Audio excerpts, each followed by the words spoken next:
Irmão, você que assistiu aí o primeiro programa do FH 94, matou a saudade, você que assistiu o programa do FH Classic aqui em 2014, o último produzido do Brasil, hoje nós vamos falar sobre a FH edição limitada 25 anos, que foram produzidas 25 unidades.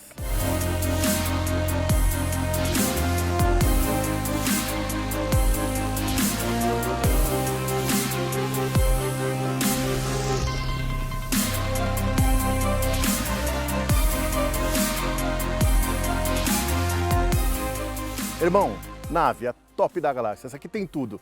Além de ser completa em termos de pacote de segurança, ela tem uma série de acabamentos exclusivos, laranja na cor interna, tem geladeira e tem uma coisa muito interessante também, que é o eixo. Ele é um 6x4, ele tem o eixo traseiro com suspensor pneumático, aquele que desacopla, principalmente em operações de tanque de combustível, que você volta vazio. Em outras palavras, é um caminhão lotado de tecnologia. E hoje você vai saber mais sobre ele.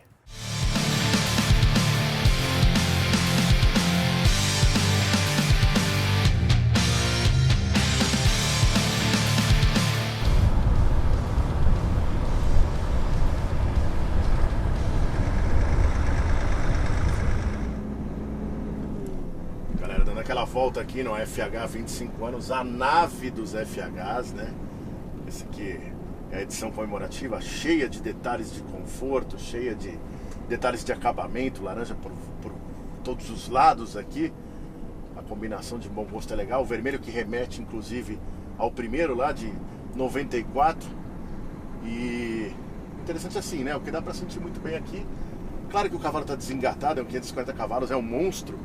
Mas a direção eletrohidráulica, todos os sistemas de segurança, sistema de ponto cego, ele tem muitas coisas. Então, né, quando você compara esse 25 anos com o caminhão que nós andamos anteriormente, com o Classic, principalmente com o FH 94, a diferença é bem grande, naturalmente, né? O nível de tecnologia, o nível de conforto, o nível de silêncio é bem diferente. Isso aqui não dá vontade de largar de jeito nenhum.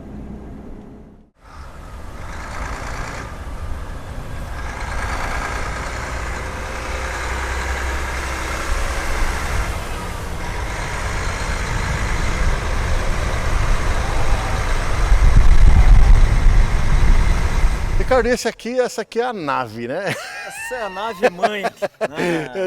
Edição comemorativa aí dos 25 anos, né?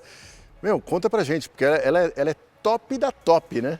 Sim, ele tem um conteúdo muito completo de acessórios e equipamentos, principalmente voltados para a segurança, porque foi criada a série para comemorar esses 25 anos da linha FH, Sim.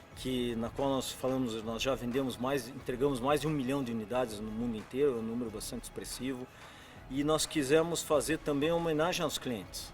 Por isso a cor especial é uma cor perolizada, vermelha, que lembra aquele primeiro caminhão que nós vimos lá de 94, que é vermelho também. Ele tem alguns detalhes de acabamento para diferenciação. Então, faixas laterais, né, essas faixas da cabine, diversos itens de acabamento, então volante em couro, já temos disponível. Você tem um debrum laranjado, os bancos a mesma coisa, em couro com debrum laranjado. Então detalhes que mudam o visual do caminhão internamente, porque o motorista também ele sente isso. Esse caminhão ele tem então um padrão de acabamento superior aos demais. Tá. Apesar de não contar com alguns acessórios, né, mais elaborados, ele tem um conteúdo já muito grande. Então, ele já tem geladeira, ele tem ar-condicionado digital, ele tem faróis de xenon, bixenon. Ele tem um conteúdo de segurança também muito forte.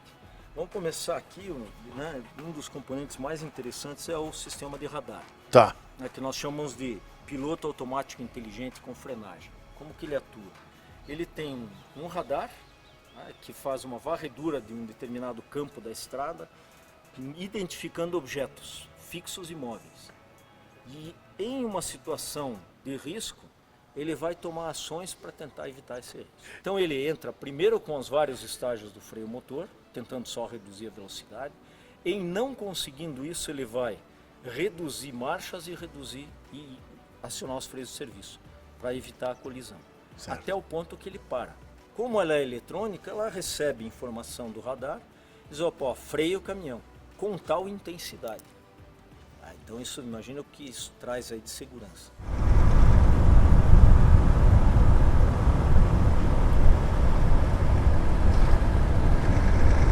Esse veículo tem a câmara ascensora de faixa, então vamos esperar que um dia todas as nossas estradas tenham sinalização correta e coerente, e ela continuamente ela está lendo as faixas da estrada. Então, eu tenho a faixa do lado esquerdo, do lado direito. No momento em que o motorista começa a desviar dessas faixas, ou comer faixa, como se diz, né? Começa a comer faixa, o sistema percebe e já começa a pontuar o motorista.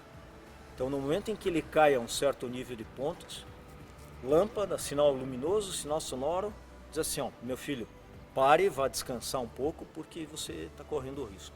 O que mais que eu posso dizer? Sensor de chuva, isso é muito comum hoje em carro de passeio.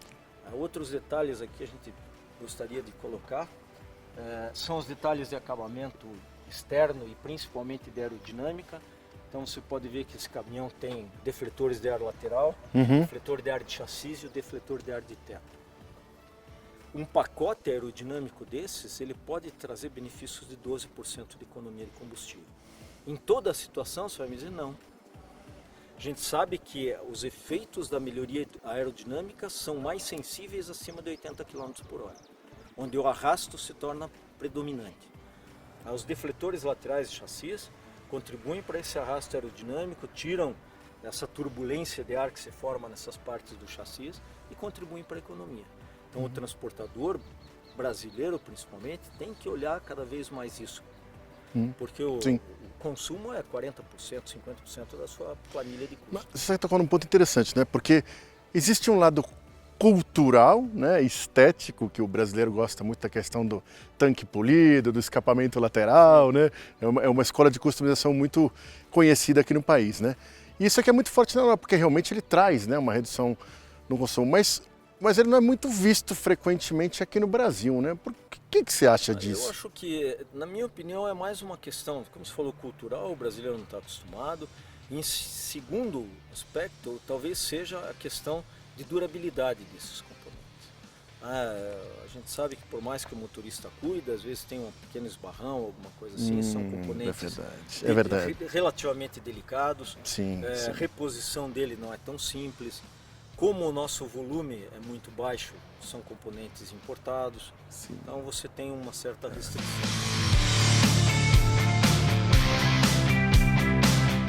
Luzes de frenagem de emergência. Ah, tá. Como que funciona isso? Suponha que você tenha a necessidade de uma frenagem de emergência, então o motorista pisa fortemente no freio, a luz pisca, ela não simplesmente acende, ela começa a piscar, e quanto mais urgente a frenagem, mais rápido ela pisca. Legal. Para avisar as pessoas atrás que, olha, está acontecendo alguma coisa. Agora você está falando que os freios são eletrônicos, mas aqui são todos a disco, né? Sim, todos os eixos, todas as rodas são freio a disco. E isso, vamos dizer, é obrigatório para que hoje, no nosso conceito, tenha esses freios eletrônicos. Porque o sistema de disco ele foi desenvolvido. Na Europa hoje não se produz mais caminhão com freio tambor. Olha só. Convencional. Isso acabou lá. Que nem para nós, com essa geração aqui, acabou o maneco do freio.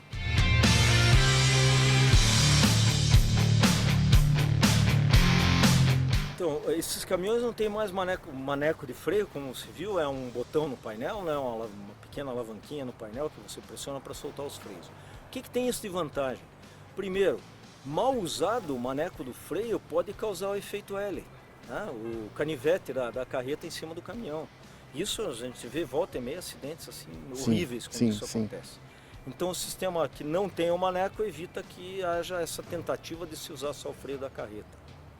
Outro aspecto, incentiva o frotista e o próprio condutor a cuidar melhor da manutenção dos freios da carreta. Porque o sistema é interligado e se não tiver frenagem lá, você vai ter excesso de desgaste no caminhão. Certo. Qual é uma outra vantagem do sistema de freio a disco? Ele sempre, a gente sabe dos carros de passeio hoje, ele é mais disponível, tem uma eficiência maior. Então, quantos caminhões você vê às vezes em rodovia, em serra, fritando lona de freio? Isso já é muito mais difícil no sistema de freios a disco. Infelizmente, no Brasil ficou uma imagem do passado ruim, né, da durabilidade dos sistemas de freio, mas aí eu costumo dizer que é muito mais uma questão de você aplicar na operação correta. Né? Claro que uma operação que tenha muita sujeira, muita lama, muita areia, é um sistema mais delicado, é um sistema mais simples. Mas puramente rodoviário, nós temos muitos clientes que só têm caminhões com freio a disco. Maravilha. Então, e a eletrônica, como falei, hoje ela ainda está vinculada ao sistema de discos para você ter esses controles eletrônicos do freio. Perfeito. A partir de pouco tempo, nós já teremos essas opções disponíveis para o freio tambor também. Tambor também. Maravilha. Só que eu entendo, e a Volvo entende, que o futuro do sistema de freio é disco. Tá. Então, assim como nós vimos a morte anunciada de algumas coisas, por exemplo, caminhão bicudo, assim por diante, nós vamos ver no futuro a morte do sistema de freios a tambor. Pesado, sensível também, principalmente temperatura, não tão eficiente. Nós vamos ver a mudança para os freios a disco de uma forma natural. Legal.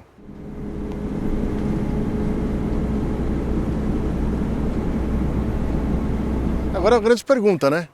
Vai ter um desse aqui na coleção também? Espero que quando a gente volte tenha. Eu tenho dúvida. Eu tenho que conversar com o Bernardo, que é o nosso diretor comercial, e fazer essa sugestão. Vale a pena. Esse tem que ter, né? Então, fazer um 26º, né? Nós falamos em 25 caminhões, mas nós sabemos que isso aqui vai gerar uma certa comoção no mercado, um desejo reprimido, e nós temos daí a possibilidade provavelmente de configurar mais, de atender mais alguns pedidos. E eu espero que um desses, com a tua sugestão, tenha sido a gente ficar com um deles no nosso museu. Maravilha, Ricardo. Mais uma vez, cara, brigadão mesmo, viu? Valeu, cara. É isso.